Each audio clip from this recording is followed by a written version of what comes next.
get on up. We don't fly, boys, we get up. So high, so high. Pilot boys, we get on up. We don't fly, boys, we get up. Pilot Boys in the building. Welcome to the Pilot Boys podcast, where you'll get the real on all things sports, music, and pop culture. I am Mecca Don here with my co-host V. What's up? Today is December 12th, 2019. Thank you guys for tuning in. I know you could be anywhere in the world, but you're here with us. It's Heisman week. So on today's show, we'll talk to Archie Griffin, the son of the only two-time Heisman Trophy winner ever, about life with a famous dad. We'll also talk to Lathan about the best hip-hop voices of all time, plus debate LSU versus Ohio State. We'll talk some fantasy football, and we'll talk with our resident college football insider, Zach Smith, about the college football playoff, and if individual postseason awards can have an effect on performance. But let us start with fantasy football. Here we go. On last week's show, we told you guys there was a huge matchup. V and I, coincidentally, were matched up in the first round of the fantasy football playoffs. We listed our teams, and we had you guys vote online, actually, who you guys thought were going to win. And coincidentally, it was actually about a 50-50 split. Mechadon brought the hammer. You guys can hear the happiness in his voice right now. But it was a crazy game. So listen, I ended up winning by about 20 points, but I will say that V did have some unfortunate events happen in that game. Well, I lost Devontae Parker to a concussion. Mm-hmm. He was probably headed to another 20-plus point game. And Mark Andrews got hurt. And Came back, though, but he got hurt. He came back, but he missed the 61-yard touchdown to a tight end that would have been his. Yeah, Hayden Hurst got that touchdown. Hayden Hurst got that touchdown. But, what I always like to tell people about fantasy is some people want to say it's all luck, right? And some people want to say it's all skill. Right. The truth is, like, how we measure success is putting yourself in a position to win. And this is true in life and sports. Mm-hmm. And whatever happens, right? Like, I had some injuries, but at the end of the day, you could have won that game. I could have won that game, but you got to get into the dance. That's what I always say, too. You the key. Just get into the dance, and anything can happen in a one-game scenario. That's true in life as well. But you got to get in and put yourself in position. So, yes, I am happy that I won that game. I do have an actually pretty tough matchup this week against our boy Kyle. He's got a pretty sick team. He's always got a good team. It's funny in our league. It's like the same handful of teams are always in the dance, right? Always fighting, yeah. And so when people tell me it's all luck, it's like, okay, then why is it this consistency shown year in and year out? Exactly. Like last year, you beat me in the semifinals. Yep. And then went on to win the championship. So yeah, that definitely happens. But we will see. I'll let you guys know on social media at Pilot Boys Pod. Obviously, my team versus the guy that I'm playing against. And you guys will let us know again what you guys think about it. When we get back, we're going to take a quick break. When we get back, we will be here with Archie Griffin, who is the son of two-time Heisman Trophy winner Archie Griffin. And it's Heisman week, so you don't want to miss that. We're going to make him strike a pose. Thanks for listening to the Pilot Boys podcast. Don't forget to subscribe on Apple and Spotify and follow us on social media at Pilot Boys Pod on Twitter and at Pilot Boys Podcast on Instagram and Facebook. Pilot Boys on YouTube. Don't forget, sharing is caring. You're listening to the Pilot Boys podcast. We have a very special guest in the building. It's a former member of the Ohio State University football team. He graduated from Ohio State University in 2002 and soon after began his coaching career. Most recently, he was the head football coach and program coordinator at Lima Senior High School in Ohio from 2016 to 2019. He's also the son of former two-time Heisman Trophy winner Archie Griffin, and it's Heisman week. Please welcome to the show, Archie Griffin. Griff, what's up? Appreciate it being here, man. It's always good to be with my brothers. We grew up together down in Columbus and played ball together, me and Mecca. And then V was always with us. That's right. V was always with us. V was an honorary member of the Ohio State University Y'all used to try to get me into the club saying I was the kicker. I remember that. Absolutely. Yeah, Absolutely. people believed it. It was funny. Yo, Griff, thanks for joining us, man. Honestly, like you said, we went to school together and obviously have a history there. And we followed your career and, been fans of yours and your family for a long period of time. So it's an honor to have you on the show. And we're just going to jump right into it. It's Heisman week, right? So anytime you think of Heisman, you have to think of Archie Griffin. He is the only 2-time Heisman Trophy winner ever. And we're going to touch on that a little bit later. But before we get to that, I want to ask you a couple personal things. Your resume is kind of littered with coaching. And it appears that, after you graduated from Ohio State, that's something that you really put an emphasis on. What was it that made you want to get into coaching? Well, obviously, I was born into football. Mm-hmm. Played football all the way till I was about 22. Walked on to Ohio State. So for me, personally, I wanted to give back. Yeah. The way to give back to the youth for me is my knowledge. I'm not a math teacher. I'm not a science teacher. I'm a football coach. Right. And that's what I teach lessons. Even the program that we do up in Lima, which is called CTAG, Closing the Achievement Gap, is mentoring young athletes, young students, young girls, and young men to become men in life. So that's what I really wanted to do. And, I'm not a millionaire or anything like that.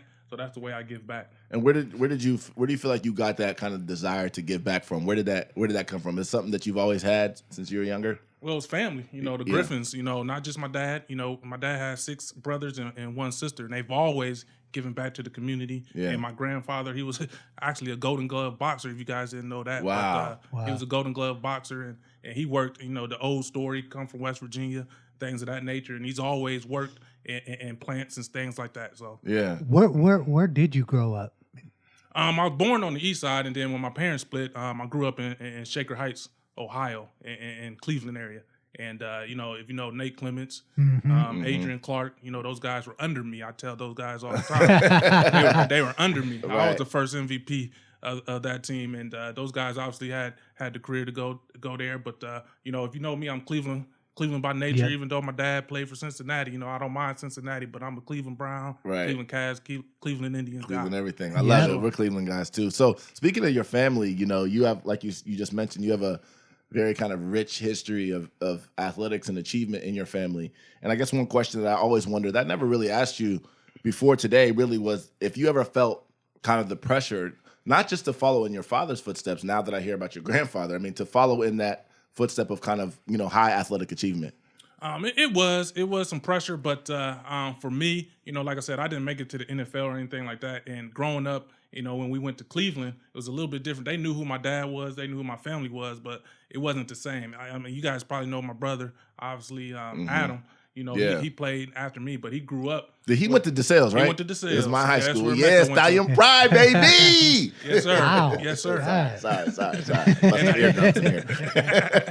And, I saw him play all the time, but he had a little bit more pressure in my eyes just because he was in Columbus with the media, things of that nature. So for me, it was just natural. And I know we're going to get into it, but my dad was just, a normal dad, just like your dad, V's dad, everybody else's dad. Yeah. Just a good dad to look after us and his family and things of that nature. Right. Did you have a dream of playing at Ohio State when you were younger, or was it something that? And that's a great story. So if you know me, I grew up around Ohio State, obviously. Mm-hmm. My dad was an athletic director for Ohio State. I used to go to camps, under Earl Bruce. Right. I used to go to camps. I was 5, 6 years old. Urban Meyer used to play with me. Wow. When I was 6, 7 years old. That's crazy. So obviously, Carlos Snow, all those guys. I don't know if the audience is young or what, but Carlos Snow. I used to look at Carlos Snow, Scotty Graham, those guys. Yeah. And so man. Obviously, I wanted to play there. I walked on to Ohio State. So the first school that I went to, I actually transferred to Ohio State. I went to Lindenwood University, which is in St. Louis, Missouri. Okay. Mm-hmm. And they gave me a whole bag of money. So I was just chasing the money. Right. But after a year or so, I was just like, man, I got to go to where I always wanted to go. And obviously with the coaches, and I knew half the coaches, Coach Collins and all those guys were there. And, Coach Spencer Coach was Conley, one. I'm sorry. Coach Conley. He was a recruiting coordinator then at that time, right? Coach Conley was a recruiting coordinator. Coach Spence was the running back coach. Yeah, where's Coach Spence coaching now? He's in the NFL, he's out right now. Okay. He's out right now. He was with the Bucks, right? He was with Tampa Bay last time. And then now he's out. He's just living in Chicago right now. But obviously I wanted to go there, and so I did, and I never regretted it. I should have went there straight out of high school, but obviously you get into your feelings and you ain't get the scholarship and all those types of things. For sure. Academically, I know you had that conversation last week, but academically, it was a challenge. Yeah. I thought Ohio State was a great challenge for us, and we did a great job. And obviously graduating in 2002, and then just went that way. So I never regret that decision. Yeah. And just playing at Ohio State is such an honor, right? Like, it doesn't matter if you're Chris Carter or you're the walk-on but to be on that team is something special that a lot of people just dream of experiencing.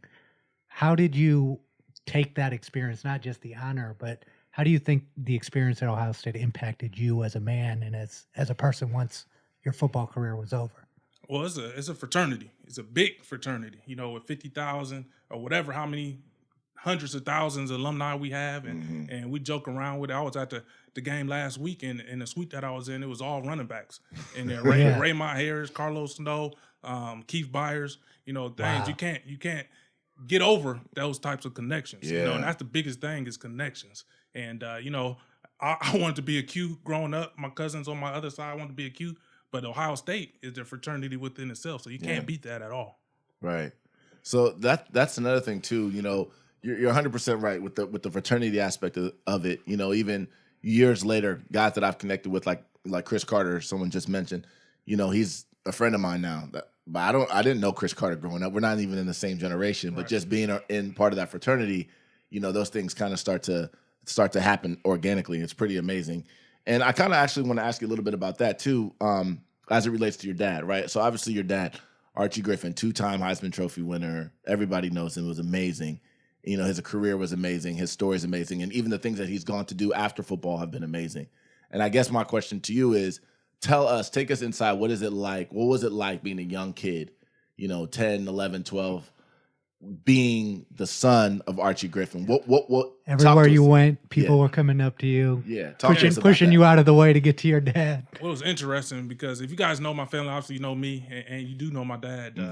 My dad is a superstar that don't know he's a superstar. Right. If you understand what I'm saying, if you can take that way. So, it was more different in some ways as far as, when people, you go to dinner, and it still happens to this day. You go to dinner, people come up to you and look, man, we're trying to eat. Right. You know what I'm saying? My dad will separate things and go ahead and talk to him. But as far, like I said before, he was my dad. Right. He was my dad. He whooped me when I was young. Yeah. He disciplined me and he mentored me all the way through. And, he's a great dad and he does great things, and it was just normal to me. I remember doing the interview in high school, and they were like, they asked these questions all the time.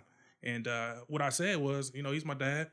He has an ugly number. I tell him that all the time. Number 45 is an ugly number.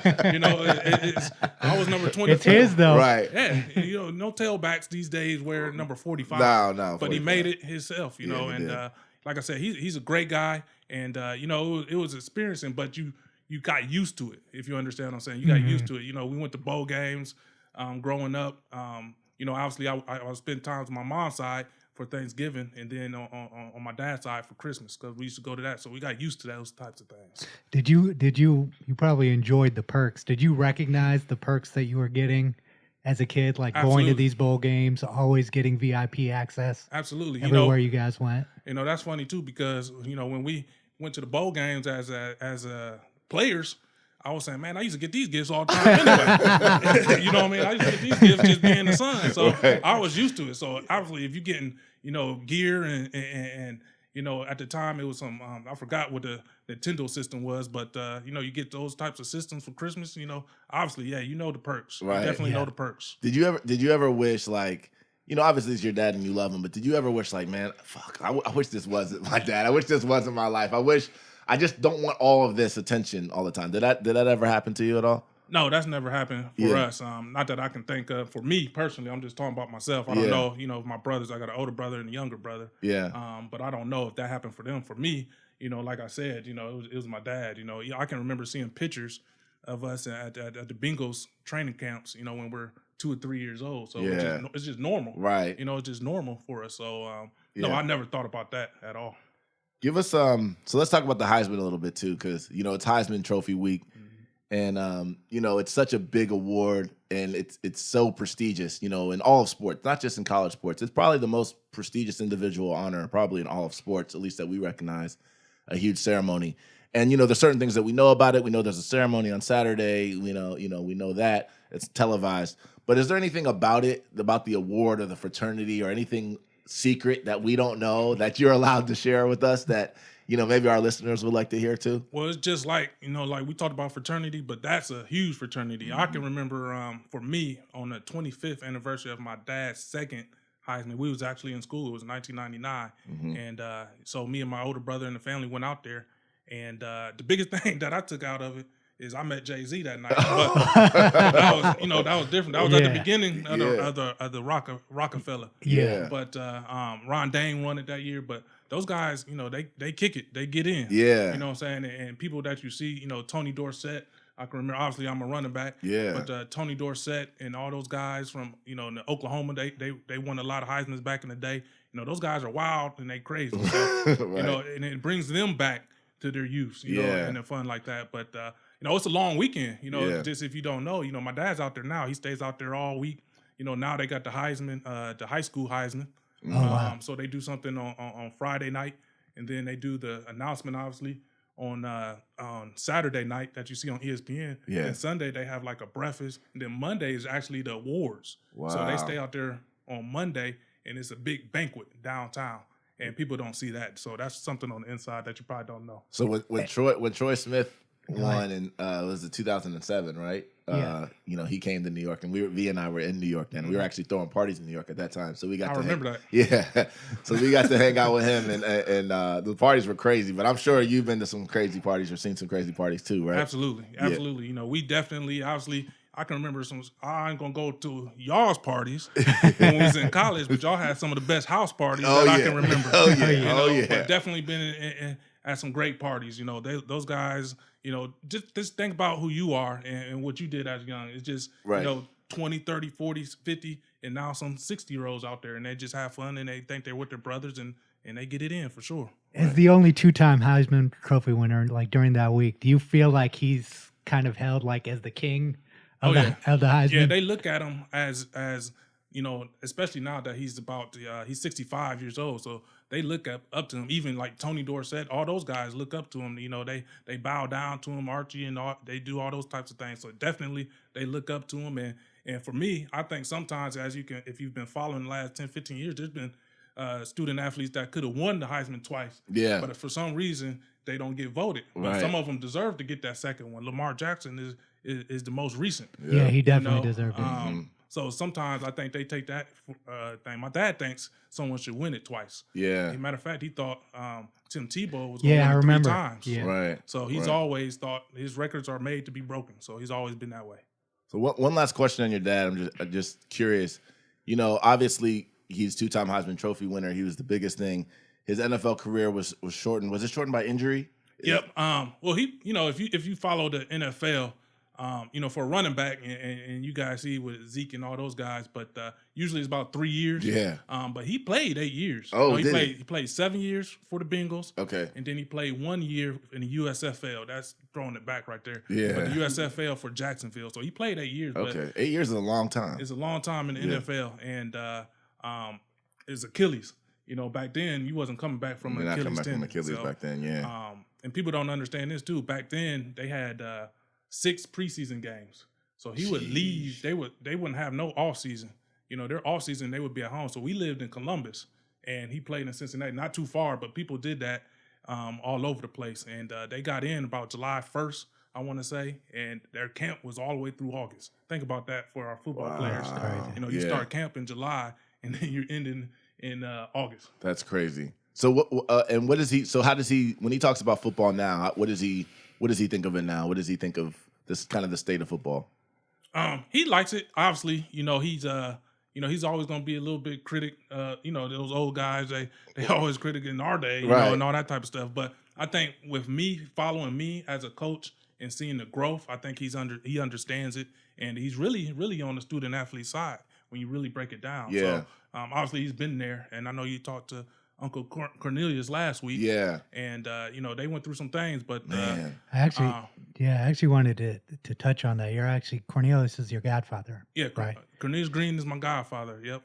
And so we always, when we talk about Archie and those times, everyone always mentions the Heisman and the glory. But Cornelius gave us some color on like the stuff that they were experiencing at that time and just how segregated the university still was. And does he talk to you about that stuff too? My dad never really went into that, but I've read many books with Hank Aaron and obviously Cornelius being the first African American quarterback, so I know he went through some things. Right. Just coming up because I think what did they say, had like 5 or 3 people in his class that was on there. Yeah, and, only 3. And he was the first class to have a freshman could play. In 1972 was the first class that they could play. So he went through some things, especially at Ohio State where, it was more north, but, Columbus was a little bit different back then. Right. So I want to get your, transition a little bit out of that and have a couple more questions for you basically about your career and your future. Where do you see yourself? What is your goal? Do you want to be, is your goal to be a head coach, in the NFL one day, or do you want to stay local? What's your plan? How do you see this thing shaking out? It's this business is crazy. Yeah. Unfortunately, I just got let go a couple weeks ago, and it's some little political stuff going into that and some things like that. But I always want to work with kids. Yeah. Obviously, I did an intern with the Bengals, and I was straight up big business. So I'm not saying that I wouldn't take no NFL job or anything like that. But if I'm gonna be a head coach, I'd rather be a high school head coach. Yeah. And be a college assistant. Right. You can still impact lives on the college levels like no other. You know, when I was in college level, I recruited the kids. Obviously, they were the high school kids, and then when they got to college, obviously they was with me. So for that, but I'm starting a couple programs called A. Griffin Legacy. Archie, Anthony, Andre, Adam. A. Griffin Legacy. So I'm doing some football camps this off season, and I'm gonna keep growing that and get those guys to camps. Take those kids to camps all over. Yeah, that's awesome. The United States of America. And how do you feel? Actually, how do you feel like your experience as a player impacted you when you were actually recruiting? Because that's a totally 2 different sides of the coin. For recruiting, I was just, you just keep it real with them. Yeah. Just keep it real with them. Tell them to humble. I always talk to them. I don't really talk to them too much about the details of the game, right? As much, I'd rather when they got back to the school to do that, but just relate to them. Obviously, it's sales. My coach that I was around, Coach Collins, he's at the Army now, but he was a Campbell Soup salesman before he went to coach. Okay. So I learned a lot from him. And then when you was in Division III, I coached at Capital for 3 years. Division III is a whole new level of recruiting. You're on the phone grinding. You know, so when I got to Division II, Saginaw Valley State, it came easy to me. I actually had something like 33% of the team were under me. Wow. And then I became a recruiting coordinator, and then I related to more people. So I have one more question about that. So like Division III and Division II, I imagine that some of the hardest part about recruiting in those divisions is actually convincing those kids that that's where that's their cap, right? That's where that's their ceiling at the time, right? Absolutely. Division. Well, the biggest thing for me is I played on Division I. Yeah. So I knew how those guys were, and I coached on Division II and Division III. Right. I went from Division III to Division II. Division III was non-scholarship, so you can't offer them anything. Right. Wow. You can't offer them anything. Yeah. So that was definitely just getting in them, talking to them, and like I said, learned from the head coach that was a Division III guy forever. Right. And then convincing them, and you have to be able to win. If you, like at Capital, we had the best 3 years. We lost to Mount Union twice, and they ended up winning the national championship. And Wisconsin Whitewater, and those was our closest game. Right. So when people was transferring in or whatever, they knew he was winning. And I don't know if you guys know the Patellos, that Rocky Patello. Yeah. He was a transfer to Capital. And he was slinging that thing. Right. Yeah. He could sling that thing. So we had some cold. Did he go to DeSales too? No. Okay. He went to Westville South. Okay. Yeah. Yep, Yeah. He went to I knew he was South. that's that part of town. Yep. So they lived in Westville. A lot of those guys lived in Westville, but they went to DeSales. Yeah. But in Division II, you get the best of both worlds. So you get some guys that may not be a little bit academically strong to make the Division I, but the best guys are Division. They go to Division II. Right. I can. Jeff Janis. I don't know if you guys. Yeah, he plays for the Packers. He used to play for the Packers. Okay. Yeah. So I had Jeff Janis, Jeff Heath, who plays for the Cowboys. Okay. So those guys were in the same class. Then we had a huge line. People don't realize this. We had a 6'8", 320 lineman. Jeez. We called him Baby Pace on that level. Right. And so you got to get those guys. You got to find those guys And a lot of those guys was under recruited. Yeah. You know, when Saginaw was in Detroit area, I should say, a little bit north of Detroit. So a lot of those guys, Detroit's a big basketball town. Right. So you got to get in there, get with those guys and convince them that they're football players. Yeah. And then that was their chance. Wow. So I have one more question. Actually, I want to switch back to the Heisman real quick. Just get your thoughts on it. Then we have a couple fun things, and we'll get you out of here. What are your thoughts on the Heisman race this year? Obviously, 2 Ohio State guys. You have Jalen Hurts from Oklahoma, and then obviously Joe Burrow from LSU. What are your thoughts on the race and, obviously how this thing should shake out? Did anybody get snubbed? That's another question, too. I don't know if anybody got snubbed because of the media. Only thing I would say, obviously, I want Dobbins to be there. Yeah. Just to experience it. I'm sure. I don't know if the finals came out as far as the 5th through 9th. No, I think they did, but I think he was I think those guys were far behind, though. Far behind? Yeah. But I think Joe B, he's 78%. Yeah. Thrown, I think he's going to win it. Yeah. And I think Fields, people don't understand this. I know you guys talked about this, but the kid hasn't played in the third quarter. Right. Yeah. Or he played in the third, but they pulled him out. Right. After a series or 2. Yeah. So throwing, I think don't quote me on the stats, but it was 40-1. Yeah, 40 touchdowns, 1 interception. 40-1. Yeah. I mean, that's unbelievable. Yeah. So he definitely. And what do you think about Chase Young making as a defensive player? That's awesome. Yeah. It was a picture, and I saw it at the game because my wife gets mad at me because I'm always watching it in the coach's eye. So I'm watching Chase Young, and the dude got triple teamed. Yeah. He got literally triple teamed. And that picture that came out, I saw that play. Right. I was like, man, this dude just got triple teamed. Yeah. So if anybody getting triple teamed in the pass rush and they passing, where the other guys at? Right. So and that opens up for the other DNs. And those so you think that award, the Heisman Trophy, should be open? We should be seeing more defensive players. Absolutely.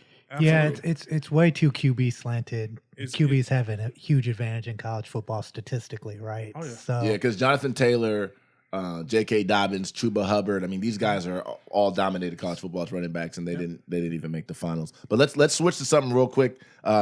Pretty fun that we do. Anybody who comes on this show has to answer these 2 questions, and we'll get you out of here on this. The first question we'll ask is your top 5 musicians of all time. So artists that influenced you or artists that you listen to. Tell us your about your personal list. Yeah. Tupac, number 1. Okay. Jay-Z.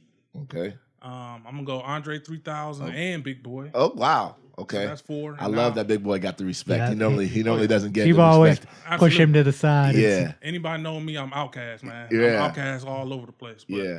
94. What's your favorite song for Outkast? Do you have a favorite? No, they all good. Yeah. Man. They all good. They all good. Right. They need a new album, right? They need a new album, but I understand. Yeah, them 2 guys were so much different in the ways, but they came together. They were more funk than anything.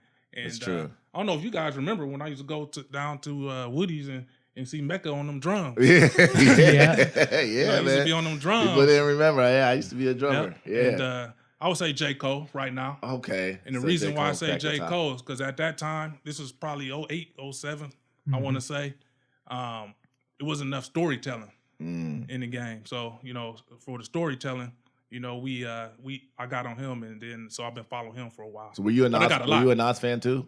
Oh yeah. Okay. Definitely a Nas fan. Okay. It's hard.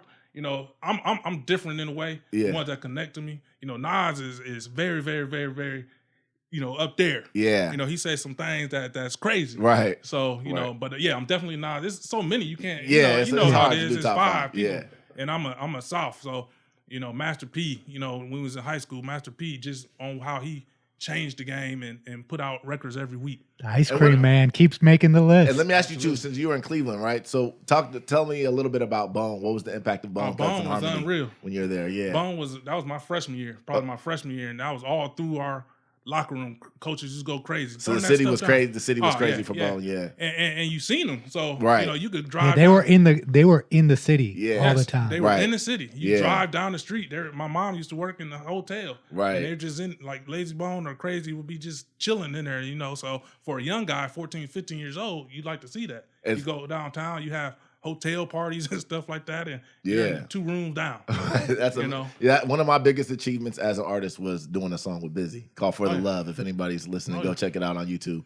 Anyway, we'll jump to our last question and we'll get you out of here, Griff. Your top 5 athletes that have influenced you. Top 5 athletes, not including my dad. No, put your dad on if your dad's in there, put him in there. This is your personal list. Yeah. I mean, my dad. Yeah. But obviously I didn't see him play. I just saw the highlights. But Barry Sanders, Emmitt Smith. Running back so far. Yep. Yeah. Now I'm a basketball guy too, so it's a little different. Okay. I used to look at basketball players that reminded me of myself when I played ball. So B.J. Armstrong. Okay. Oh, you got a jumper? I got little jumper. Okay. I tell people like this. All right. I ain't gonna shoot 10 times. I'm gonna shoot 3. But I'm gonna make those 3. I'm gonna go 2 for 3 or 1 for 3. But my percentage is gonna be 40. So you gotta respect it. And that's a real story. I tell those kids all the time. Right. So B.J. Armstrong. Babyface BJ. Yeah. Babyface BJ. He's a big now. agent. He's a big time Yes, agent. He's Yeah. now. Terrell Brandon Okay. and Kenny Lathan. Oh, Cleveland guys. Did you play baseball too? I played baseball. I played football, basketball, and baseball. Okay. All through. So and then I tried to run track. I was Yeah. quick. I was more quick. You were quick. Oh I my was God. quick. You were so quick, bro. I was quick, Griff but I was wasn't super as fast. quick. Yeah. Kenny Lofton was another guy that was always out Yeah. in the city. Oh yeah, Kenny's Showing always, love to and people. He loves Cleveland. He's Yeah. always back. Anytime, obviously the Cavs more recent and the Indians still doing their thing, but he's always in the town. All right. So last question, because you made me think of it when you mentioned your dad as your top athlete of all time. When you do watch his old film, what was it that stood out to you that made him so great? It's funny because obviously that made him great was his dog, his pit bull. We're short. Yeah. So 5'7". At the time, he probably was 180. I was a little bigger because of the weights. Another last story is Woody Hayes. This is crazy. In the 70s, took him off of weights because he was getting too big. Wow. You'll never see that nowadays. No, Ever. That's crazy. So, his quickness, and I laughed because, when you look at my old film, even though he was faster than me, we kind of make the same. I had the spin move. I had quick. That spin was crazy. I remember it, bro. I'll tell you. Yeah. I had a spin move, and then, we got them duck feet. So, Yeah. we're always in and out, and things like that. So I just obviously seen himself in me, the stuff that he done, I do. And my high school coach actually say, if you blink your eyes and you just look at my film, you can see my dad in it in a lot of ways. So That's 100% true. And this is just me attesting to that. I remember in practice, he's a safety. Yeah. Griff and I used to, we used to run scout team a lot of times together. And Griff would be shaking the shit out of people in practice. There's always And people, they hated it. The starters hated it because starters, they don't want any real challenge for real in practice. Yeah. But Griff would be shaking the shit out of cats, and we would be laughing. This shit was funny. And that's the thing. That's the thing at a place like Ohio State. You go down the depth chart at running back, and you see the guys that aren't on the field, and you're like, you see their high school tape, you see them in practice, you're like, why the hell isn't he on the field? But that's just how it goes at a program at Ohio State. The guys that was in front of me was Derrick Holmes, Jonathan Wells, Jerry Westbrook. That's 2 NFL Mike guys. Wiley. All Mike right. Wiley. 3 Yeah. NFL Mike guys. Wiley, when we first got there. It was Joe Montgomery. Was he Joe there? Mont was there when your I first got freshman there. year. 4 NFL guys. Yeah, and Joe Montgomery only played like 1 year, and then he ended up getting drafted in the second round. Yeah, Yeah. and he played for the Giants, I want to The say, Giants, for about yeah. 3-4 years, played in the Super Bowl. Yeah. Yep. Man, Griff, we could talk all day, obviously. Thanks for joining us on the Pilot Boys podcast. Good luck to you, obviously, in your career. We'll definitely be watching you. I'm sure this won't be the last time we'll have you on the show. And everybody who's listening, holler at us at Pilot Boys Pod. Let us know what you think about his list of his top 5 athletes and his top 5 musicians. We'll be right back. Couple quick news and notes from the Pilot Boys podcast. The New York Yankees signed pitcher Garrett Cole to a record deal. 9 years, $324 million, V. Where's baseball getting all this money from? I don't know. He's making an average of $36 million a year. And that's right on the heels of Steven Strasburg's 7-year, $245 million deal with the Washington You know Nationals. who's really happy about this, right? Who? Scott Boras. Scott Boras, the agent. He's probably a billionaire off of 3% of these contracts, It's man. funny. There's money in baseball. Maybe my son will be playing. Stephen A. Smith released his top 5 most annoying people in all of sports. And guess who he put at the top, V? Himself? Himself. He really did. He really did. So he knows, and we all agree. So It pays to be annoying, though. It does pay to be annoying. And finally, BET is casting for a new miniseries based on Uptown Records, and it's looking for talent. If you can act, rap, or sing, hit up their website, bet.com/Uptown Casting. That's a really, really great story that I think is overlooked a lot of times. So much talent came out of there. So much talent came out of there. So it's great. You know, BET has actually done a great job of recreating some of these stories. Obviously, the new edition one is the best one. If you haven't seen it, go watch it. So now they're going to do one with Uptown Records. So that's pretty cool. All right, we'll be right back. Love the Pilot Boys podcast? Support us on Patreon. Supporters can pledge as little as $1, and we have some cool perks on there. Check out www.patreon.com/Pilot Boys podcast. Show us some love today. Welcome back to the Pilot Boys podcast. Our next guest is a huge media personality, producer, and podcast host of The Red Pill. He was an on-air personality for TMZ for many years and now has become an on-air personality for Will Packer's show Central Ave. Welcome to the show, Van Lathan. Welcome back, man. Yo, what's good, We still got more shit to talk. Everything's good, my man. Good. Yo, so I kind of want to jump into, obviously we'll get into our LSU and Ohio State talk. We had a kind of a big, like almost like national spat on Twitter the other day where like a whole bunch of Ohio State fans got involved and LSU fans got involved and John Legend was involved. It was kind of crazy. And, obviously it's a passionate time. So we'll talk about that. So before we get to LSU Ohio State stuff, Van, I wanted to talk about greatest hip-hop voices of all time. That was a conversation that Genius had started on Twitter the other day that was trending, and a lot of people were jumping in on it. You had jumped in on it and mentioned Big. We actually brought our producer, Joe, who's a little younger than us, to jump in on this conversation as well. So I wanted to get your thoughts on that. You said it was big. Why did you think it was big? How do you even evaluate a great voice in hip-hop? Well, a couple of things. With Big, the reason why Big is the most effortless, greatest rapper of all time is obviously he was incredibly lyrically proficient, and the lyrics had all the content that you would need to write timeless, amazing, legendary songs. But the one thing that Big had that nobody has is that voice. The texture of Big's voice had a natural boom cat to it.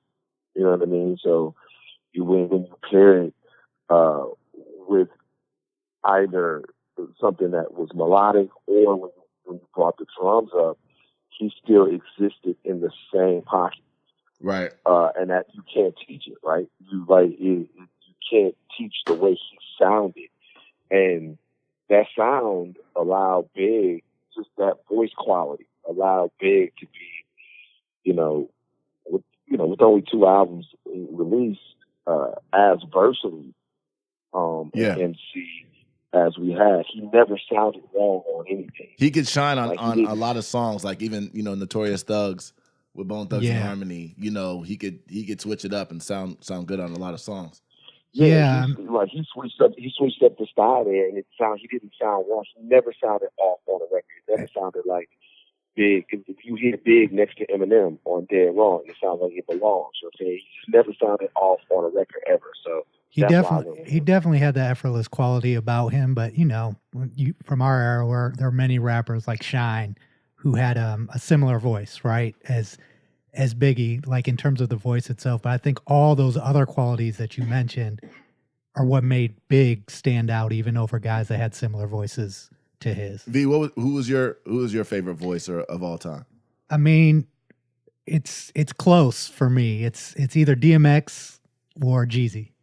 Yeah, Jeezy's got great. Mine was always Tupac. I also love DMX and Busta, and it's funny because those are the people that people used to say I sounded like. And Joe, you being kind of younger than us, maybe you value those voices as well, the older generation of voices, or maybe they're young, like the Baby has a really good voice. Are there any voices that you particularly like? Yeah, I'm not going to be as in-depth as Van with Biggs, and this one might sound surface level, but I really just think about Lil Wayne. And I know that the auto-tune must be considered, but I don't know. I think of him, I think of... This one's a little bit towards you guys, but Andre 3000. Yeah. And then the one I wrote down was Wiz Khalifa. I think he has a very distinguishable like recognizable voice. And I guess like his is like you kind of put you kind of think of the chill guy, the easygoing. It puts you in the chill mode. Yeah, and I really think that's like something that I value with like Wiz Khalifa's voice. Right. Van, one thing too, and in terms of like, important things you look for when you decide what artists you want to listen to. Obviously, voice is one of the things, and that's why we're having this conversation. But there's also lyrics, there's also flow, there's style. I guess nowadays there's even kind of persona and social, kind of social media personality. And when you look at those things, how do you determine where on the list of those things is voice when you decide what you want to listen to? To be honest with you, from a sonic standpoint, voice is really all you need. I mean, now voice is not all you need to be a great MC. To be a great MC, there's a large bag, there's a large bag of things you have to be able to dive in into and be able to present to people. But as far as being listenable, like voice is all you need. The person with the best voice of this generation, of this current group, going back a couple of years, is Thug. Thug's voice. He has a. Sure. That's his calling card. So like, So like Thug does this. I don't ever really know what he's saying. I don't understand any of his lyrics, man, but it just sounds great, and I can listen to his whole album. Yeah, it's. I only know if you ask me to just the Thug verse, you're only going to hear sound. You know what I mean? So right. but that is listenable because melody is a universal language. So when you start talking about, I mean, there are other MCs that we know are ill, wordplay wise, even the things that they say are genius, but it's harder to listen to their voice. Yeah, so they don't get as much burn with you. Right. So it's a weird, like for a long time, Hov has played with his sound, the sound of his voice over time, to where he got into a pocket, really where there was an apex of his career where it was perfect, because I remember guys that like just sonically they didn't like the sound of Jay-Z, and he kind of had to find it. But man, it's you talking about great MCs. There's a lot of things you pull from, but if you got a great voice,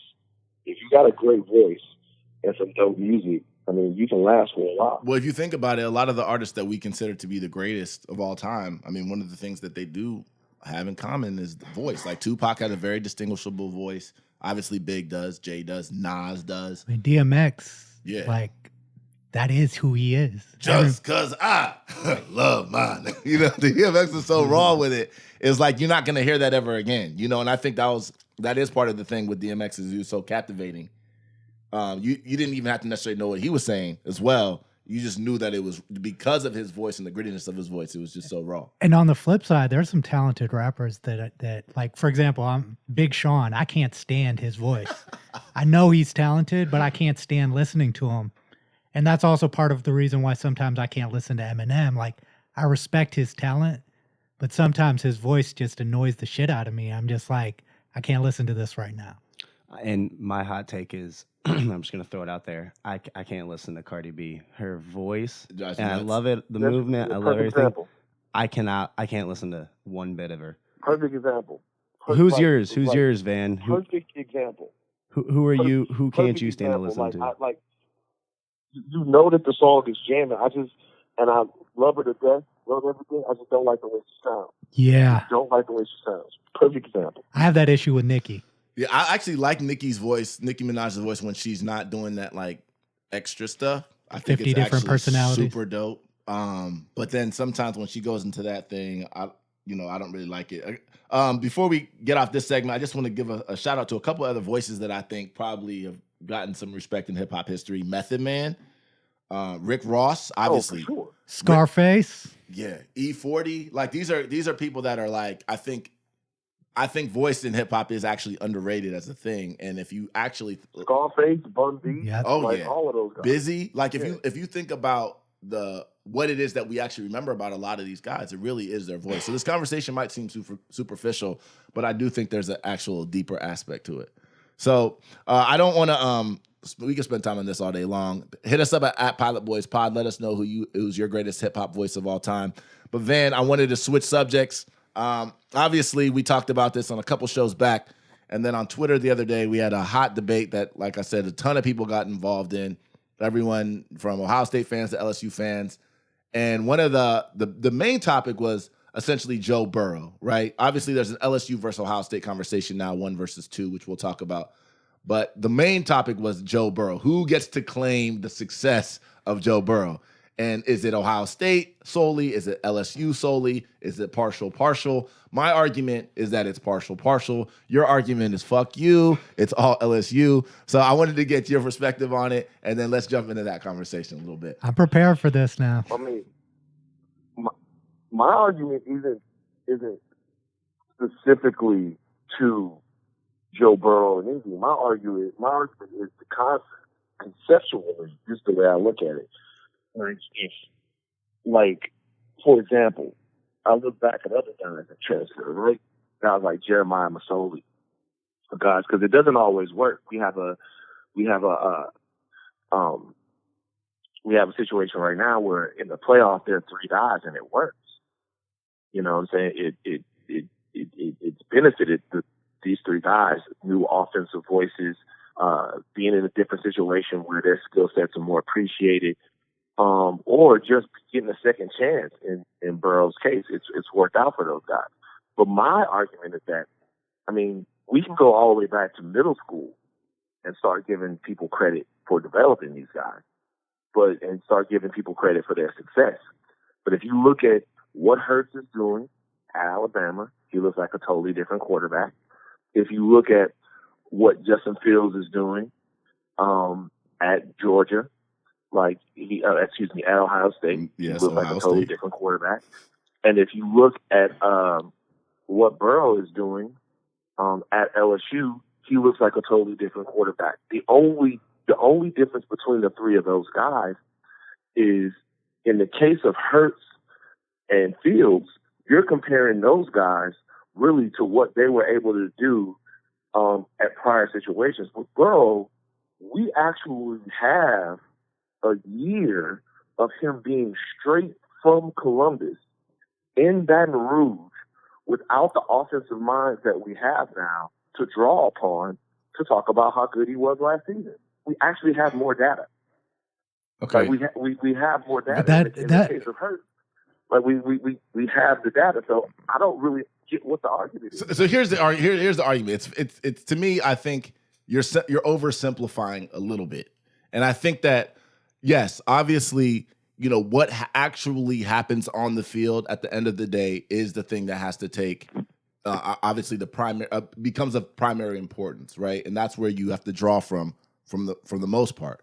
But I think that, first of all, I think all 3 of those situations that you mentioned, I think are all different situations, and I can distinguish all 3 of those situations from each other in real ways, not just because they're different kids who went to different schools.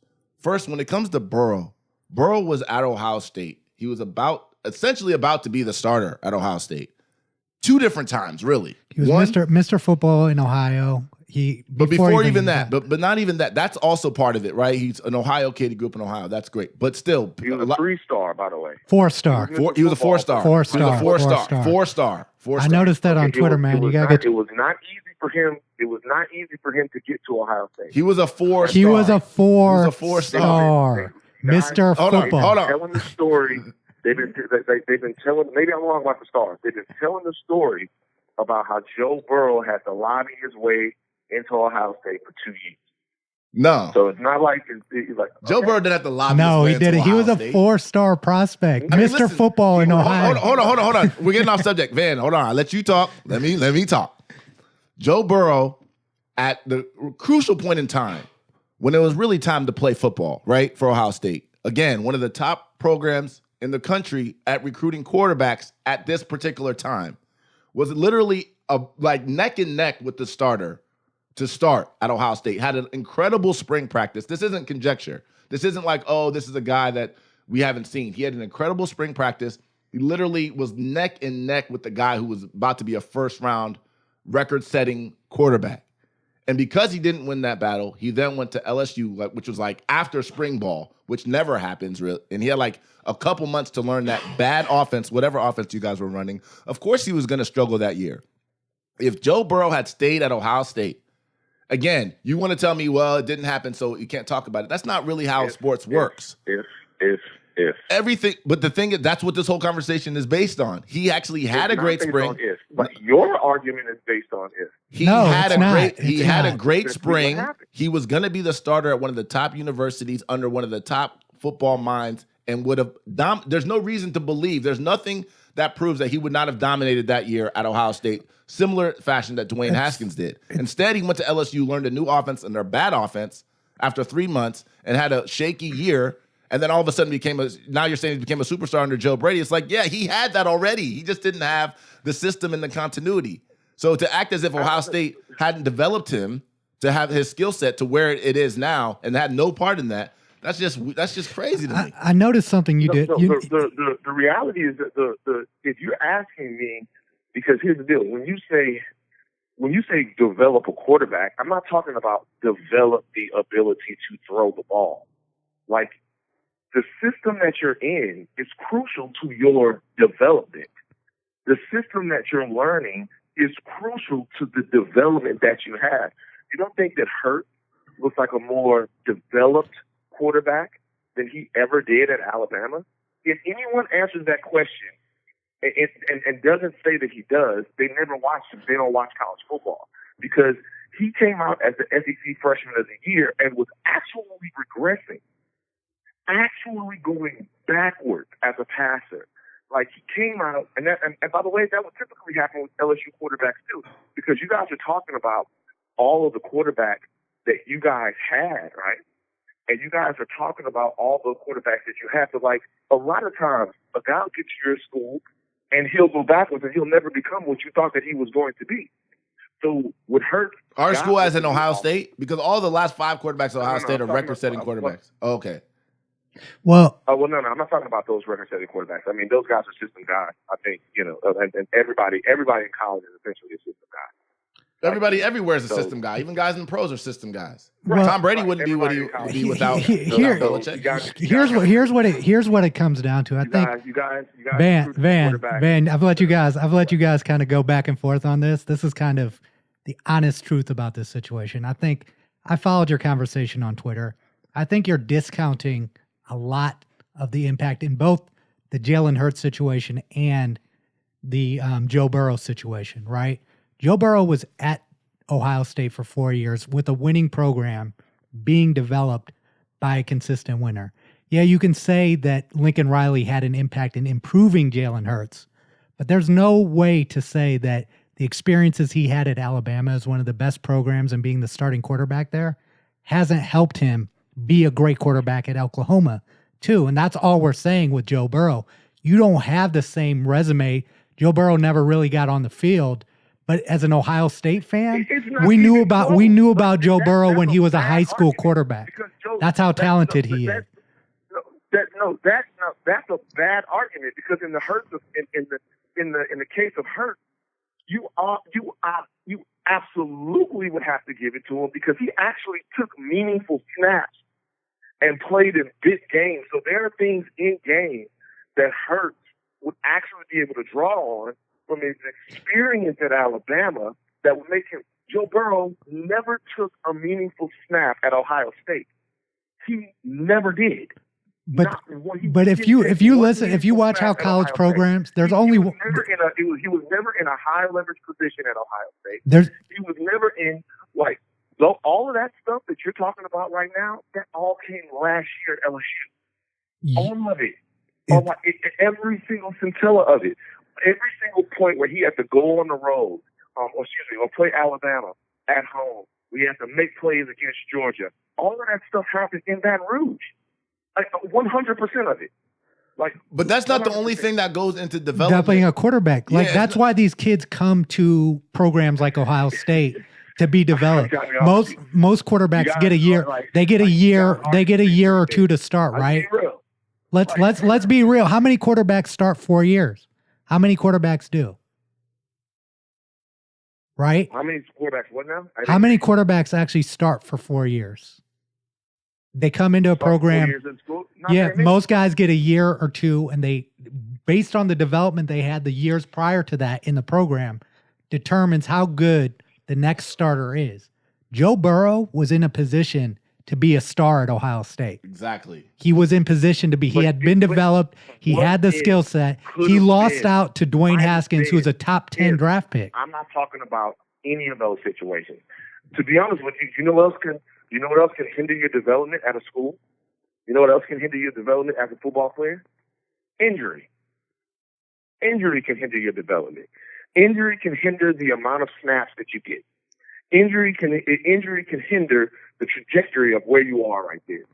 Joe Burrow, you know the other thing too, Van? Joe Burrow was actually starter ready. Joe Burrow, he was starter ready. By the time he got to LSU, he was starter ready. The reason why he had struggled a little bit that year is because he was in a new system and he only had 3 months. But if he had stayed at Ohio State, he was starter ready for a big-time program in that system under Ryan Day. Again, we don't know exactly how the season would have played out.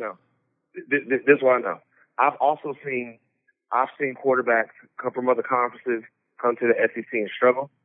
I've seen quarterbacks, and this is not about the SEC or the Big Ten. This is about being at a different school, being I've watched it happen to guys like Masoli. I watched it happen. I've seen it happen other places.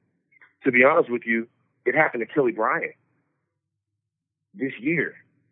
Same thing. Last year. Happened to Kelly Bryant at Missouri. So but Joe was already in a system. See, the thing is, he was already in a. It's one thing if that's why the Field situation is different. Fields was there as a freshman, and he wasn't in. They didn't develop any system around him. There was nothing that showed that he was going to be able to have success at Georgia. That's a different scenario than what Burrow was in. The difference, the way I look at that is this: Trevor Lawrence came to Clemson, and as a true freshman, and Trevor Lawrence. If you guys watch Justin Fields at Georgia, if you watch the games when he was playing, I did watch him. He needed someone. He needed someone to better utilize his skill set. It wasn't the right offense. Exactly. That's why Georgia can never take credit for any development of Justin Fields. That was not true for Joe Burrow. That's the exact point I'm making. No, not true. Because he was still there in practice. He still learned something there. You guys' thing is he was learning from Jake Fromm. That they get to take credit for developing you as a QB. They can take a couple percentage points if they want. I'm not. They recruited him. They brought him into the program. He was there for a year. 0%. He learned something. But like with the Jalen Hurts situation, one is that you saw the experience he had at Alabama. Oklahoma got a winning quarterback, regardless if you say Lincoln Riley developed him in certain areas. He was already an excellent college quarterback going into Oklahoma. No, he was 25-1 by the time Tua had even taken over in that half of that game. But like you guys are really arguing this like people that never watched the game. But he wasn't an excellent quarterback. And at college From a college level, he was. From a college level, he was. It's effectiveness. By the time it was over, he was a serviceable quarterback that was holding the offense back. He came into the SEC championship off the bench and won them that game. By the time it was over, they didn't feel like they could score enough points to go and win games with him, and he lost his situation to a freshman who could throw the ball. That's not the story. And like a true pro, and like the classy kid that he is, he stayed there. Supported his team. That's all true. But he lost his job to a guy who's going to be like the number 1 pick in the draft. You know. But real quick, I want to get to hold on, real quick. He didn't lose his job, but he didn't lose his job because Tua was playing so well. Tua had barely got it. He lost his job because the offense wasn't. They were 25-1 with him before that half. Do you remember what happened? He played the whole season. Tua came in the second half of the national championship game. Like Jalen was the quarterback the whole year. By the way, Clemson had a fantastic record with Kelly Bryant, but they weren't getting the type of play out of position that they felt like they needed. Kelly Bryant couldn't push the ball down the field the way they wanted to. I disagree with that, by the way. I actually watched him play. I don't think that's he's good. I don't think that's true, by the way. I watched Kelly Bryant play. Do you think that's true? I think he could do everything in that offense. That was the politics of getting Trevor Lawrence more than anything else. Not obviously, right? because coaches do things for different reasons. I watched Kelly Bryant play. They look much better with Trevor Lawrence. Okay, let me get Joe. Joe, sorry, I know you've been sitting here too. What's your opinion on kind of? I know you grew up in Ohio. Obviously, you're an Ohio State fan, but you're a big sports fan. I think what is your perspective on this conversation? I think it's pretty simple, actually. I think we just have to ask Joe, right? Because he's the one who developed. He experienced both places. Right. As an Ohio guy, of course, Ohio State developed Joe Burrow as a quarterback, in my opinion. But I want to hear what Joe says. I think that's a good point. I mean, somebody mentioned that on Twitter the other day too, to ask him. Obviously, Joe Burrow, and not in public, in private. He's an Ohio State fan, just so you know. He's never going to say I didn't learn anything. No, that's why no one publicly asking him that is a waste of time. Publicly asking him that's a complete waste of time. I agree with you there. I'm saying in a private moment. He's never going to say that in a million years. And what? The community of Ohio State fans has been absolutely spectacular to Joe Burrow. He's very connected to everybody there. In his heart of hearts, he probably wishes that he had on scarlet and gray right now doing all of this stuff. I'm sure it's got to be in a way bittersweet for him.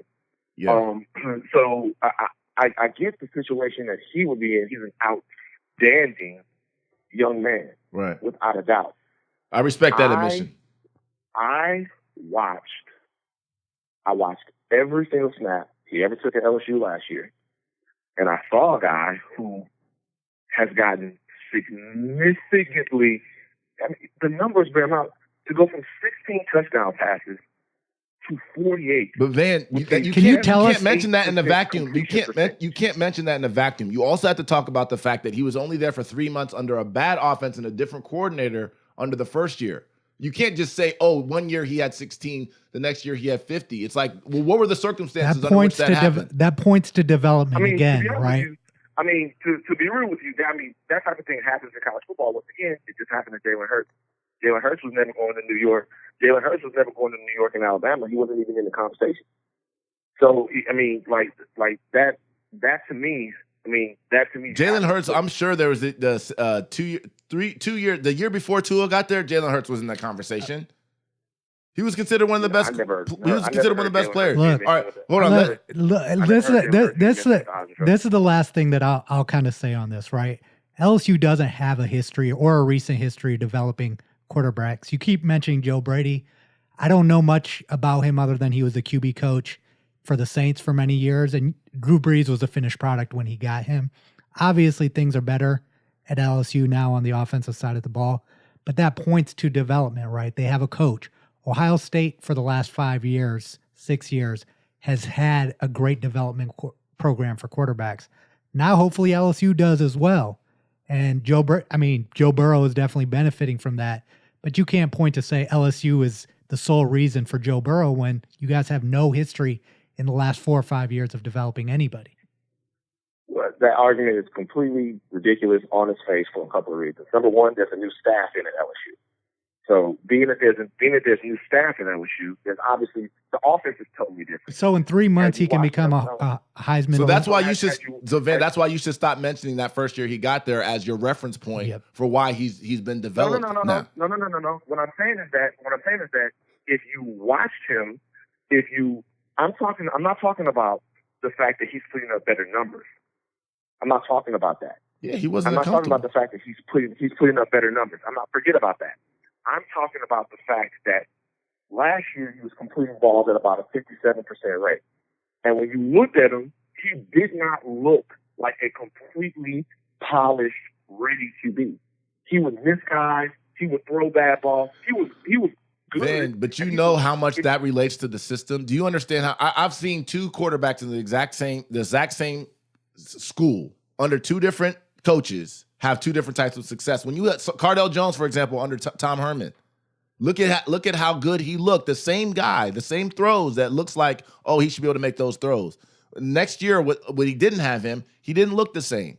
So people, football deeper than that. That it's not just about, how did you look? It's also about what plays are being called. What time are they being called? What's the protection? Do you trust your receivers? Are your receivers catching the ball? How well do you understand the offense? All of that stuff goes in to how you look on the field. A good quarterback can look bad in a bad situation. Joe Burrow didn't just all of a sudden get good this year. And the level of coaching that Joe, a good quarterback won't look as good. It's hard to make a good quarterback look bad. I mean, he didn't look bad. He had a fairly good year. It's hard to make an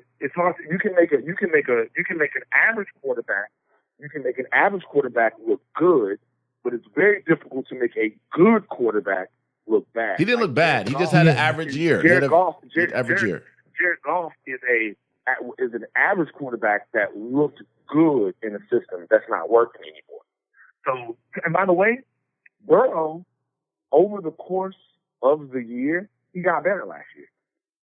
Yeah, he should. Experience does that. He got better. Yeah, he should. Without a doubt, even towards the end of the year. So all I'm saying is this. Like, for me, this is not a Joe Burrow LSU argument. This is what I personally believe. I believe that the voices that make you successful represent the success that you're having where you are. And I think I think I can agree with that conceptually, but I do think that there are certain circumstances. I do think that there's actual context that needs to be brought into individual circumstances. But look, let's continue this conversation on Twitter. If you guys hit us up at Pilot Boys Pod, let us know what you guys think about this Joe Burrow conversation. And Van, before we get you out of here, just want to ask you about the LSU Ohio State ranking. Obviously, the college football playoffs final ranking came out. LSU jumped Ohio State, is number 1. Ohio State is now number 2. We know that has implications for the playoffs. What were your thoughts on it when you first saw that? I mean, honestly, I thought they got it right, but of course you did. At this particular point, every team is in the playoff. I thought that with beating Georgia, which was the number 4 team in the playoff, that we had on resume alone earned the number 1 seed by virtue of the schedule we played and the games that we had won, and not just the games that we had won, but the big time national huge games. Like beating 7-5 Texas. Does that count? Does 7-5 Texas count as a top 10 win? Does 7-5 Texas count as a top 10 win?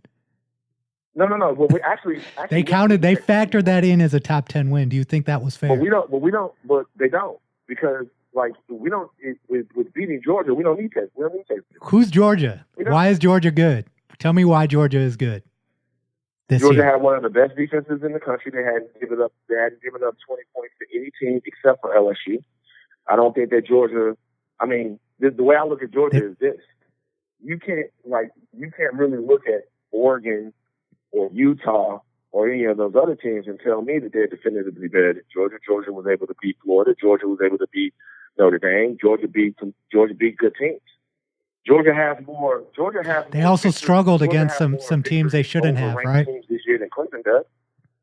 Now we know that Clemson is better than Georgia, but if you're asking me why is Georgia good, I'm telling you because Georgia beat teams in big nationally ranked televised games that have 5-star blue chip athletes that are ranked. Georgia won. Do you think there's an SEC bias though? Just as an SEC fan, do you think now college football that the SEC gets the benefit of the doubt when it comes to these things? And should to me, I can't speak to whether or not there's an SEC bias. I think that the top of the SEC is great. I think that the bottom of the SEC is not so great. But what I can tell you is that if you look at teams like Florida or Auburn or any of the other squads that you might look at, like me and Mecca had a conversation, and Mecca was telling me about how terrible Mississippi State's been over the past 6 or 7 years. He was absolutely wrong about that. Yep. Like, so I wonder in other parts of the country how much you guys are actually paying to the other SEC teams other than the big juggernaut. So all I'll say is that, I mean, Notre Dame isn't in the SEC. They weren't. I mean, if you don't think they've got a lot of political power, though. If you don't think Georgia gets credit for any of the ranked teams that they beat, they're fine. Georgia sucks. I think Georgia should get some credit. Obviously, they beat.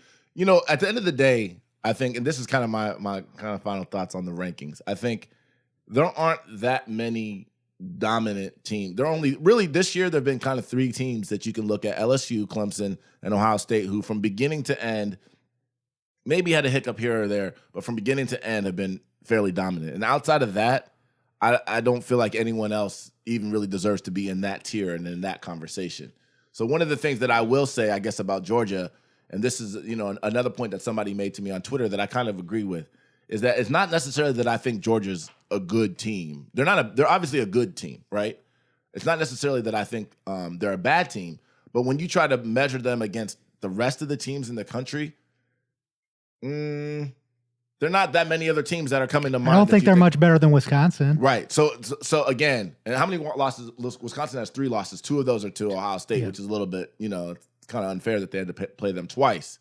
But the reality is that where I think the SEC bias is, and Van, we talked about this before, is not necessarily, it's the fact that Georgia can call themselves the 4th best team, and that the committee can say out of their own fucking mouth that there was a real discussion at the end of the year after Georgia got their ass whooped by LSU that whether or not Georgia should be at number 4 over Oklahoma. And the fact that they even can fucking say something like that out of their mouth shows a couple things. 1, a tremendous amount of bias. 2, it shows how scary it is because and how the power being concentrated in the committee of 12. Again, I don't know the better system, but how scary that thing could be because they lit Georgia at 4. And then we would have had LSU versus Georgia again in a fucking semifinal game. And that's where the bias, those at the margins right there, is where the bias really starts to rear its ugly head. And the truth is, like, for LSU fans and Ohio State fans, I mean, Clemson might have the best argument for being number 1, right?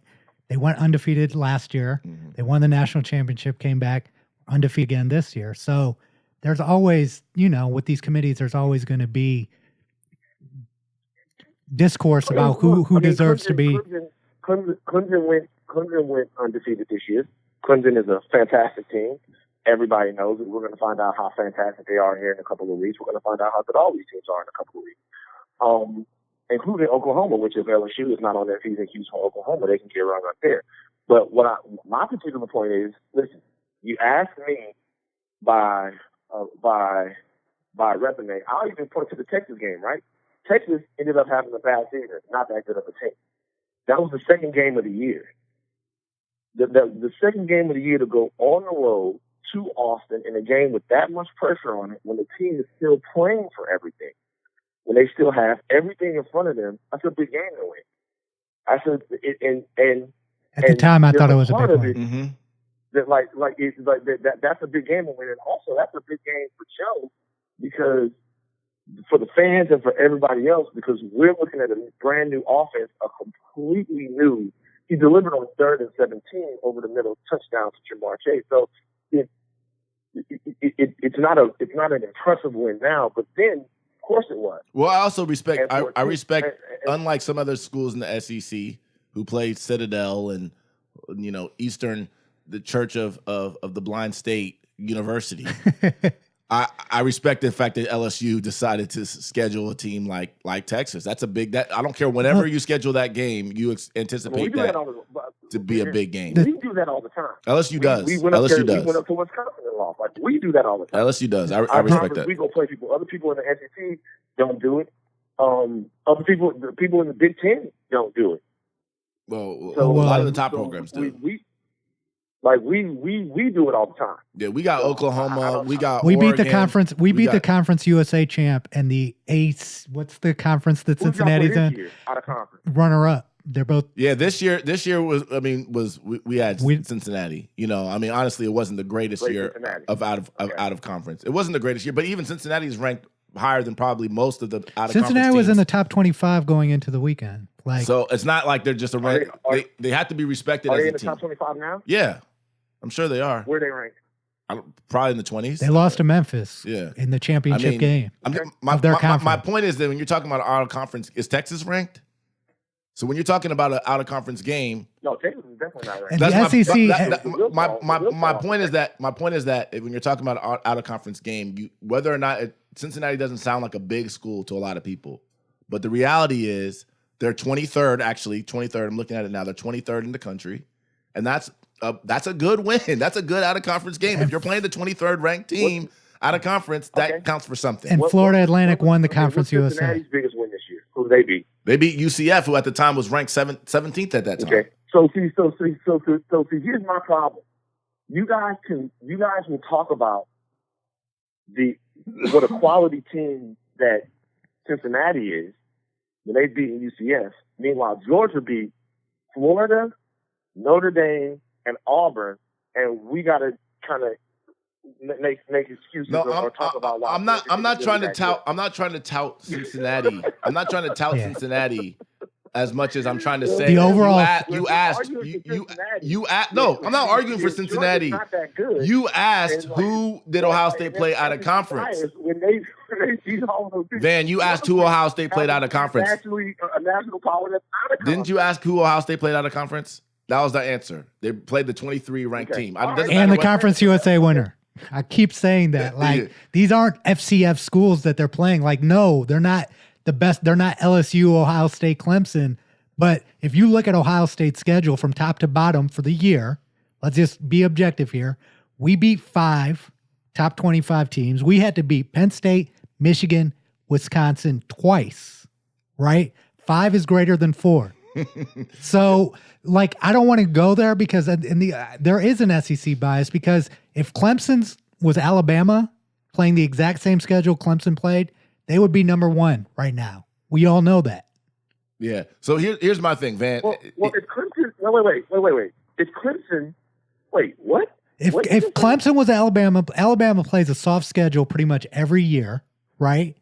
And they don't get knocked for it. But they don't, though, because they play in the SEC. They play in the SEC, but their out-of-conference schedule is terrible. If Alabama was undefeated right now, they'd have beaten LSU, and they'd have beaten Georgia, and they'd have beaten Auburn, and they might have beaten Florida. And so it's not the same. They usually play one tough team. The SEC West is Clemson doesn't have another team in their conference. They have a decent Virginia team. They don't have another team in their conference to test them, and they almost lost to North Carolina. Clemson is about to show the nation how good they are, and they are that good, and the nation is going to see. I'm not saying that they're going to beat Ohio State. I'm saying it's going to be a great game, and they're going to get their opportunity to show them. But they are exactly what they do. Yeah, I mean, I think Clemson is a real team. Just the way that it goes. I think Clemson's a real team who hasn't had the opportunity to be tested this year, and sometimes seasons just happen that way. You know, maybe it is their fault from out-of-conference scheduling, but, you know, most of it has to do with their actual conference. And obviously, I'm not that bent out of shape about Ohio State getting jumped by LSU. I think it's a little annoying, but it's not. At the end of the day, I think to be the best, you're going to have to beat the best. And so, anyway, you guys on Twitter, holler at us at Pilot Boys Pod. Let us know what you guys think about the final ranking. Van, thanks for joining us. I'm sure this won't be the last time we get into it and we talk. Thanks for joining us on the Pilot Boys Podcast. All right, peace, y'all. Have a good one. All right, man. Take care. Thanks for listening to the Pilot Boys Podcast. Don't forget to subscribe on Apple and Spotify and follow us on social media at Pilot Boys Pod on Twitter and at Pilot Boys Podcast on Instagram and Facebook. Pilot Boys on YouTube. Don't forget, sharing is caring. Welcome back to the Pilot Boys Podcast. We are here with our resident college football insider, Zach Smith. Zach, what's up, man? How are you? Always a pleasure, man. Good to see you guys. How Thanks you doing, for joining man? us. Great. Good. Thanks for joining us, man. So, we obviously this past weekend, all of the championship games were finished. And on Sunday, we got the final college football rankings from the committee. LSU was ranked number 1, Ohio State ranked number 2, Clemson ranked number 3, and Oklahoma ranked number 4, even though Georgia and Oklahoma was tough for the ranking for number 4 spot. But that's some bullshit. We don't even need to talk about that. Please don't. It's crazy. We better extend They're this crazy. episode. Extend this episode if you want to talk about that. Seriously. So we wanted to get your thoughts kind of on the final rankings. Obviously, the most significant thing, I think, is LSU jumping Ohio State to become number 1 and Ohio State becoming number 2. On a previous show, we actually had this conversation, and we asked, whether or not there was anything that we thought could happen realistically where LSU could jump Ohio State. And we all kind of agreed that it would have to be something crazy, LSU winning by 100 and Ohio State winning by 1, and maybe that is kind of how they viewed the weekend. What are your thoughts? Yeah, I mean, I think that's in reality what happened. They saw Ohio State, down 21-7 at half, really struggled with Wisconsin, and I think ultimately they viewed Georgia as a much better team than Wisconsin, which is asinine. It's ridiculous, but they're as biased as ESPN is. That's that SEC stuff that we keep talking about. And you know what? LSU beat the dog shit out of Georgia. They really did, even worse than the score indicated. Yes. So it was kind of that nightmare situation where Ohio State struggled in the first half. They had to come back, and they did. They had one of the most dominant second halves that they have had all year. Yeah. I mean, 27 unanswered points, just complete domination. Yeah. And so that's what really happened. That's not the narrative. The narrative was they struggled and they won a somewhat close game. Yeah. I guess you'd call it a close game. But I think that's what played out is that LSU was that dominant and Ohio State struggled a little bit, and it was like it gave them the opportunity to do it, right? Yeah. It's not that should it have happened. It's that son of a bitch, we gave them just enough to actually do it. Yeah. And I think they wanted to see Clemson OSU too. Well, Yeah. the reality is, and you know, I'm just now getting into a real deep analysis of the four teams and how they match up. But having watched all year, they were going to get Ohio State, Clemson anyways, in my opinion. Yeah.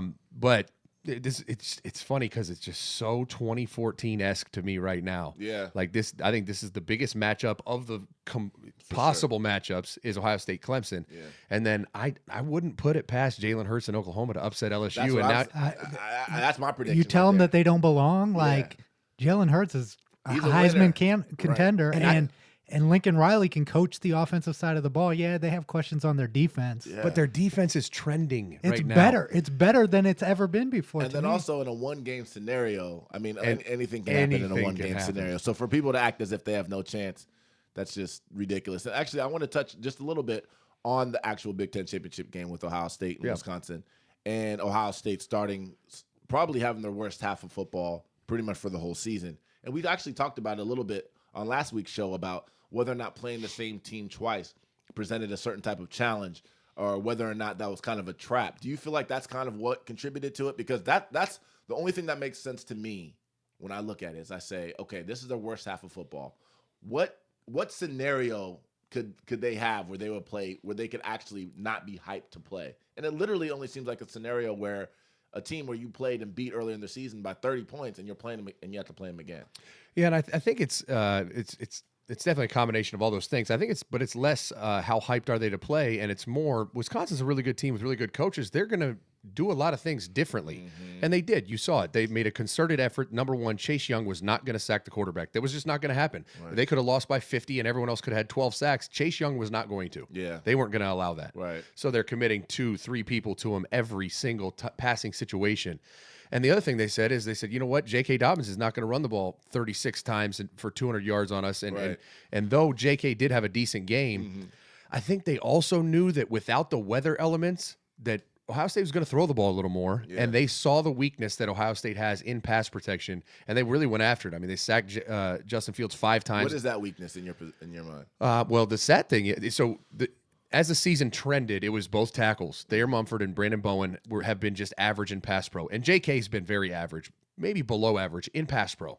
That's been the weaknesses of late. Now the problem is on Saturday, Josh Myers, who was the starting center, who was putrid in pass pro to start the year. You could tell they really worked on it, and he was my most improved player on the team. By the end of the year, he was phenomenal. They were protecting him, and he had a rough game. So it's a combined effort. The one guy that's phenomenal is Jonah Jackson. He didn't let up a QB pressure. Him and Wyatt Davis played really well too. So it's a combination of all.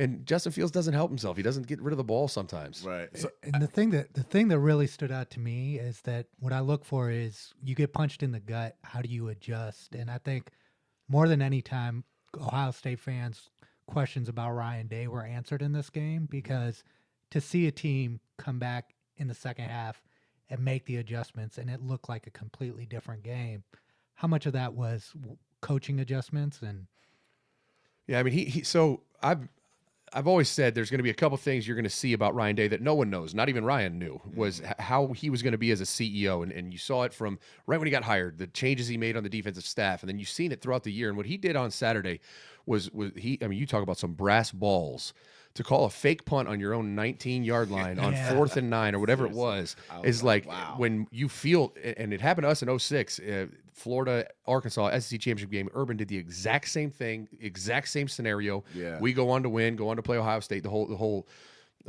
story. But it all started with that one call, and Ryan, it was masterful. And it's like for him to do that as a first-year head coach, it's like check mark, like just checking all the boxes. It's unbelievable. And I always thought he would be like this type of head coach. But you don't know But until he's put in that he position. doesn't even know. Right. No one could say, "Oh, we knew it." It's like, no, he didn't even know. He's just doing it. He just Always figured it on out. time. Always on time. So one thing about that game that I guess probably Ohio State fans are wondering is, did that game, from what we saw in the first half, whatever Wisconsin was able to do against Ohio State, are those things that are actual concerns in your mind for Ohio State as they move forward to in this next game against probably a tougher opponent?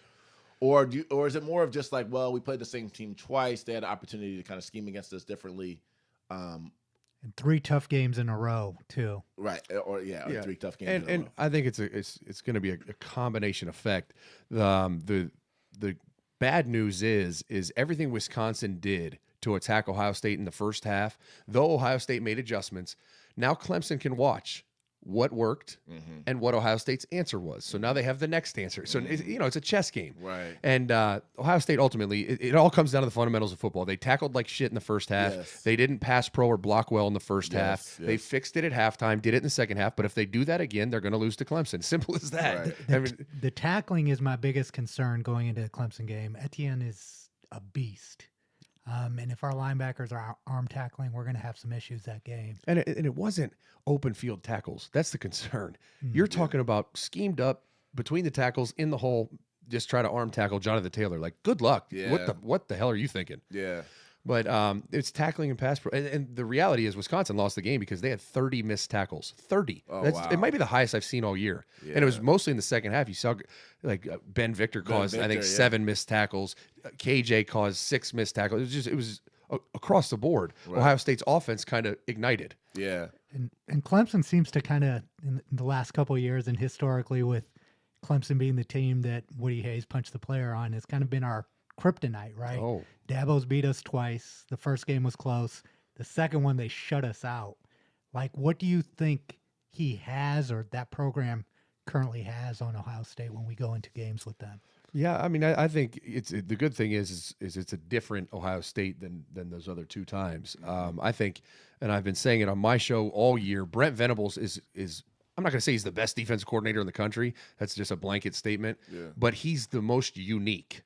He does shit on defense that is so hard to prepare for because it's all based on chaos. Like it'd be like any other walk of life. Yeah. Brent Venables has no defensive identity. 0. You cannot right now tell me what is does he play quarters? Does he play thirds? Does he play man? Right. There's no identity. Yeah. He goes into every game and says, all right, in this situation against this formation, this is the defense I want to run.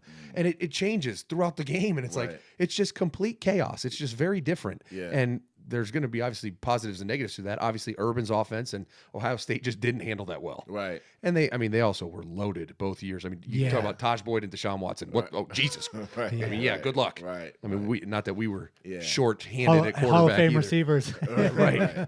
I So mean, we'll probably in a future show before the game, we'll probably get into a little bit more X's and O's. I actually want to ask a question somewhat related to the postseason games themselves. So, for now, we have the Heisman Trophy ceremonies coming up and all these other awards, like they call it the banquet circuit.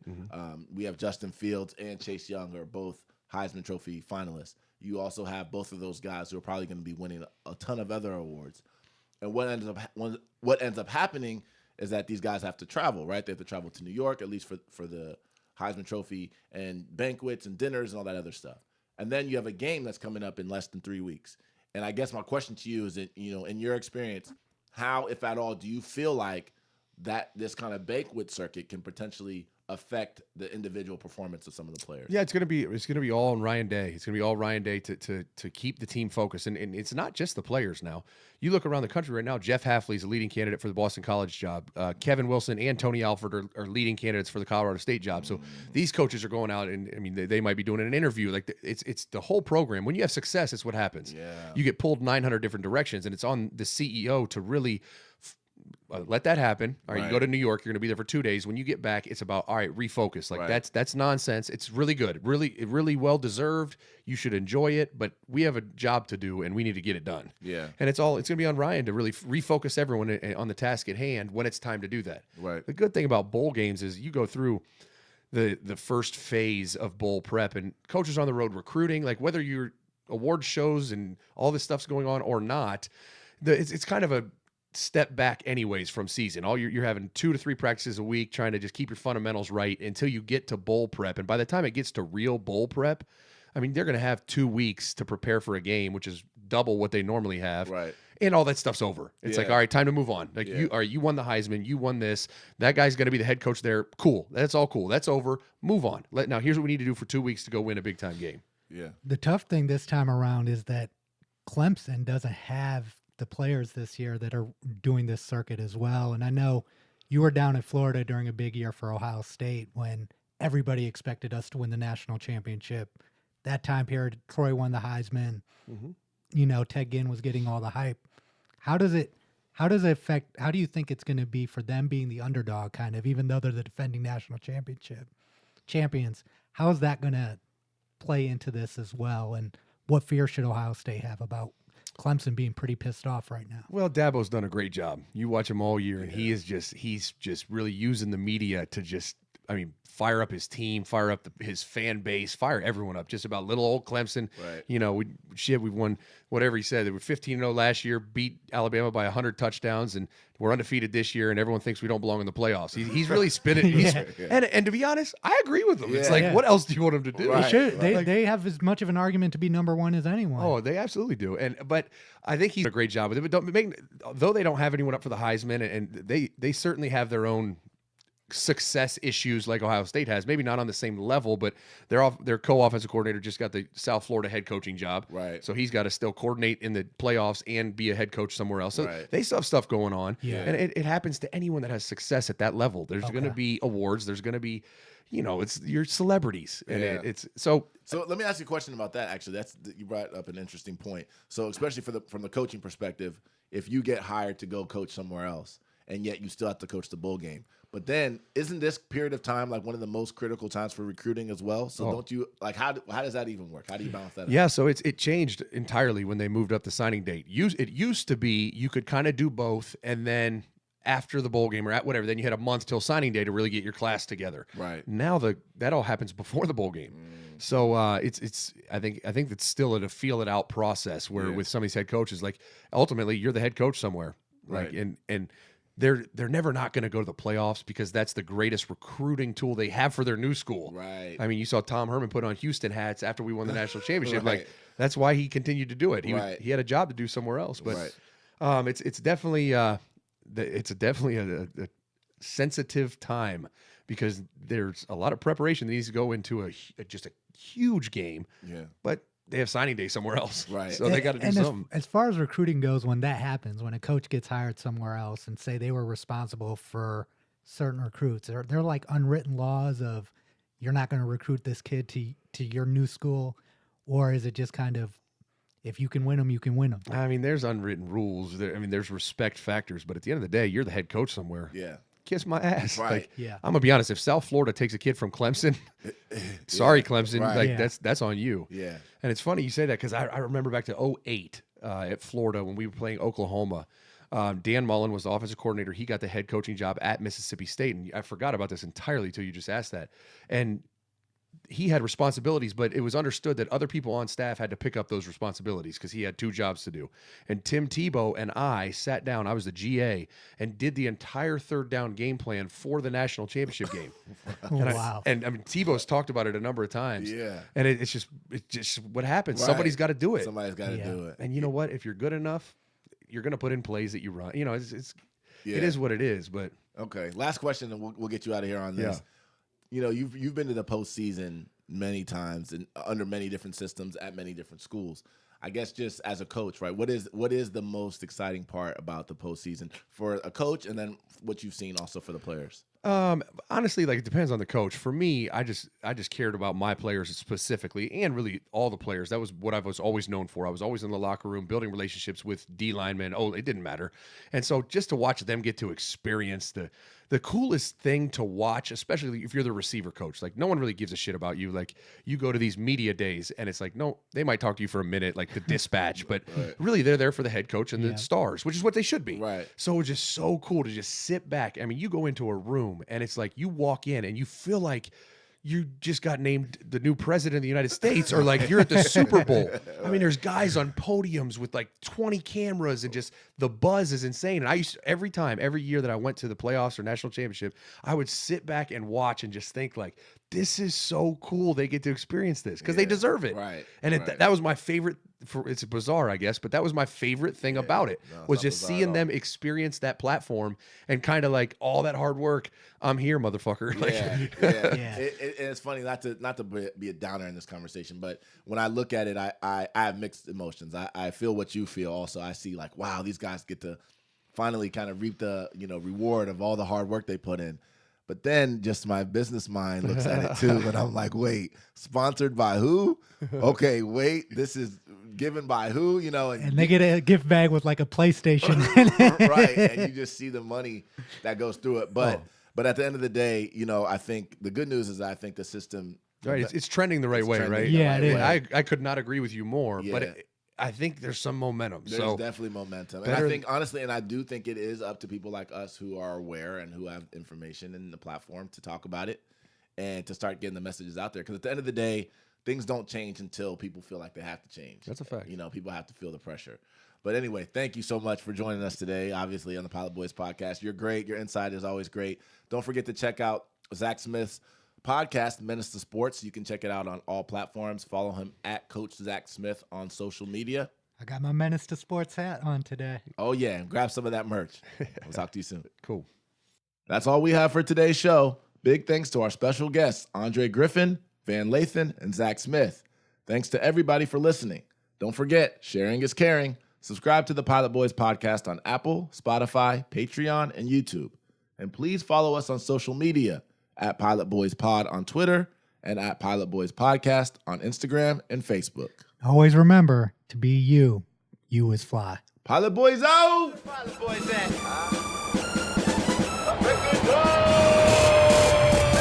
Pilot Boys, we get